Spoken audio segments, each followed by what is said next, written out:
బసంత నగర్ ప్రజలందరికీ నా హృదయపూర్వక నమస్కారాలు.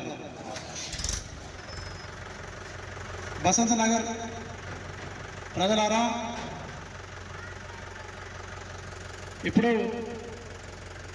బసంత నగర్లో సర్పంచ్ ఎన్నికలు జరుగుతున్నాయి. ఈ సర్పంచ్ ఎన్నికలలో బసంత నగర్ నుంచి నేను తువ్వ సతీష్ యాదవ్ సర్పంచ్ అభ్యర్థిగా పోటీ చేస్తున్నా. అందరికీ తెలిసిందే. నా వయసు 43-44 సంవత్సరాలు. నేను గత 23-22 సంవత్సరాల నుంచి రాజకీయాలలో పనిచేస్తున్నా. నేను ఇంచుమించు 2-3 పార్టీలు చూశాను.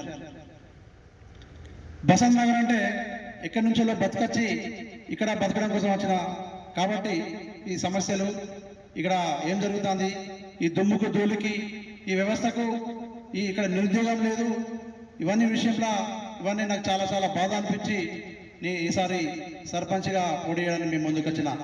అయ్యా ప్రజలారా, మరి బసనగర్లో ఏం చేశానంటే దాదాపు 2006-7లో ఇదే గ్రామ పంచాయతీ కార్డు ఇక్కడే రేషన్ కార్డుల కోసం ఆమరణ నిరాహార దీక్ష చేసిన, రేషన్ కార్డులు ఇప్పించిన. ఇది నిజం. తర్వాత ఐఎంఎస్ఎస్ స్కూల్ ప్రైవేటీకరణ చేస్తా అంటే చేయొద్దని చెప్పేసి ఇక్కడ స్థానికంగా చాలామంది పెద్ద మనుషులకు ఐఎంఎస్ఎస్ స్కూల్ ప్రైవేటీకరణ చేస్తే నష్టం జరుగుతుంది అని ఇప్పుడు పోటీలో ఉన్న కొందరు ముఖ్యులు, ప్రముఖులు, విద్యావేత్తలు అందరికీ చెప్పడం జరిగింది. అప్పుడు ఎవరు నాకు సహకారం చేయలేదు.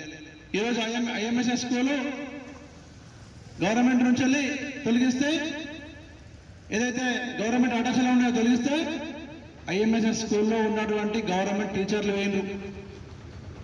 ఐఎంఎస్ఎస్ స్కూల్లో మధ్యాహ్న భోజనం బంద్ అయింది. ఆ స్కూల్లో ఉన్నటువంటి విద్యార్థులకు ఏదైతే గవర్నమెంట్ ఇచ్చే బుక్స్ బంద్ అయినాయి.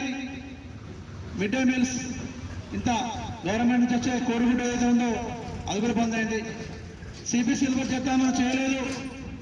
దాని విషయం కూడా నేను ఐఎంఎస్ఎస్ స్కూల్ విషయంలో అప్పుడు కలెక్టర్ గారికి, అప్పుడు విద్యాధికారికి, మండల జిల్లా విద్యాధికారులకు కాంప్లిమెంట్ చేస్తే గతంలో కూడా నన్ను ఉద్యోగులు తొలగించారు. ఇది నిజం.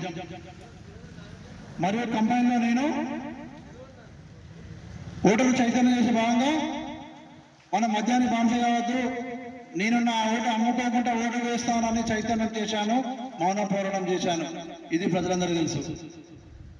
మరియు సంవత్సరం క్రితం నుంచెల్లే, సంవత్సరం నుంచి క్రితం చెల్లే గ్రామ పంచాయతీ కోసం ఇక్కడ గ్రామ పంచాయతీ ఉండే, ఇందులోనే మండల ఆఫీస్ ఉండే, ఇందులోనే ఇవన్నీ ఉన్నాయి కాబట్టి ఇక్కడే గ్రామ పంచాయతీ కట్టేయాలని ఇక్కడే నేను నిరాహార దీక్ష చేయడం జరిగింది.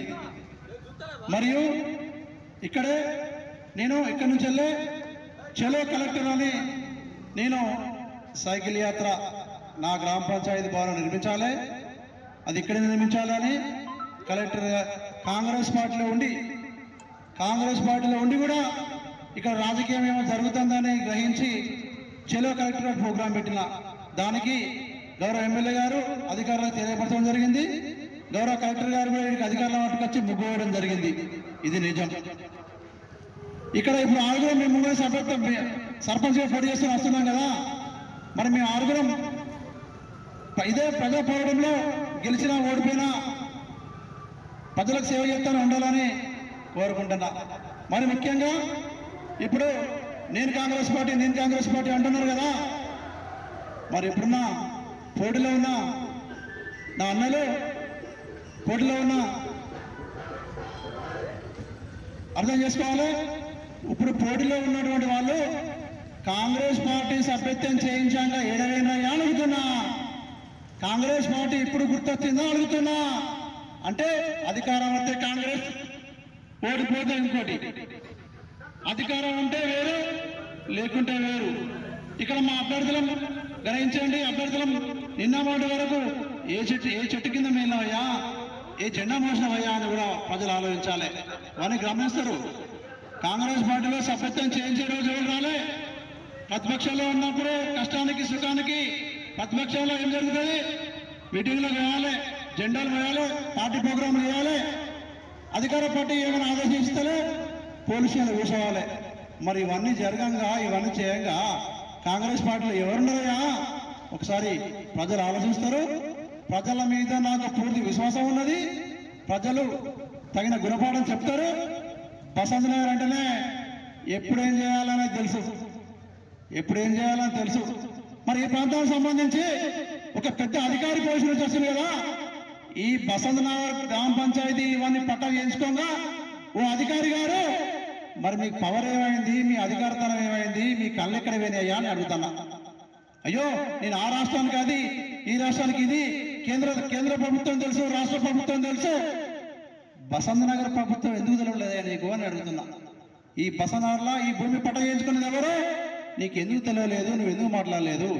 ఇవాళ సర్పంచ్ కాగానే ఊళ్ళోకి వచ్చి తర్వాత బిజినెస్ చేసుకుంటాను సర్పంచ్ కావాలన్నా ప్రజా పోరాటంలో నేను సైతం అంటూ రేషన్ కార్డు కోసం కావచ్చు, ఐఎంఎస్ఎస్ స్కూల్ కోసం కావచ్చు, గ్రామ పంచాయతీ కోసం కావచ్చు, మౌన పోరాటం ప్రజల సమస్యల పట్ల నేను ఉంటున్నా. అందుకోసమే ప్రజలారా మీకు ఎక్కువ చెప్పలేను. ఈసారి నేను బ్యాటు గుర్తు నుంచి బసన సర్పంచ్గా పొడి చేస్తున్నా. బ్యాటు గుర్తు పైన ఓటు వేసి నన్ను గెలిపియాలి. నాదొక చిన్న రిక్వెస్ట్, తప్పుగా అనుకోవద్దు.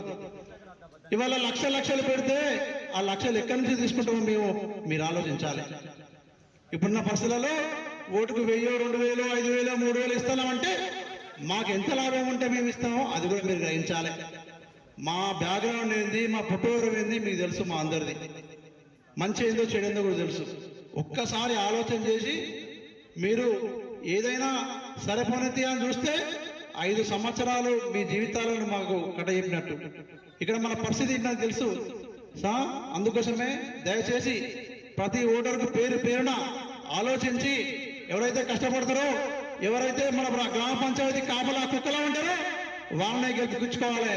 ఆ కాపలా కుక్కలో నేను కాపలా కుక్కలో ఉంటానని తెలియపరుచుకుంటున్నా. ఒక అవకాశం ఇవ్వండి, బ్యాటు గుర్తుకు ఓటేయండి. అందరికీ ధన్యవాదాలు. ఇప్పటితోటి నా ప్రచారం కూడా ముగిస్తున్నాను. ప్రచార టైం కూడా అయిపోతుంది కదా మరికొద్ది సేపట్లో. అందుకోసమే లాస్ట్ మాట్లాడదామని. ఇదే ప్రాంతంలో కూకున్నా, ఇక్కడనే కూకున్నా, ఇక్కడ నేను కూకొని ఇక్కడ కూర్చుని ఉండేటప్పుడు నాకు ఏమనిపించిందంటే, ఇక్కడ ప్రజలందరూ పోతా అంటే వస్తా అంటే కొందరు అన్నారు, అరే నీకేం రోగం ఆరా, నీ ఎమ్మడి ఎవరు లేరురా, నువ్వేం చెప్తున్నావురా, పెద్ద ఉన్నారు కదా అదే ఇక్కడ కూర్చుంటే రేషన్ కార్డు ఇప్పించిన, ఇక్కడ కూర్చుంటే గ్రామ పంచాయతీ సమస్య బసంత్ నగర్ నుంచి కలెక్టర్ దగ్గర సమస్యను అక్కడ తీసుకొచ్చిన. నాకు ఒక్కసారి అవకాశం ఇస్తే ఏం చేస్తున్నాను కూడా ప్రజలందరికీ తెలుసు. ఒకసారి అవకాశం ఇవ్వండి, బ్యాట్ గుర్తు కొడేయండి. అందరికి ధన్యవాదాలు.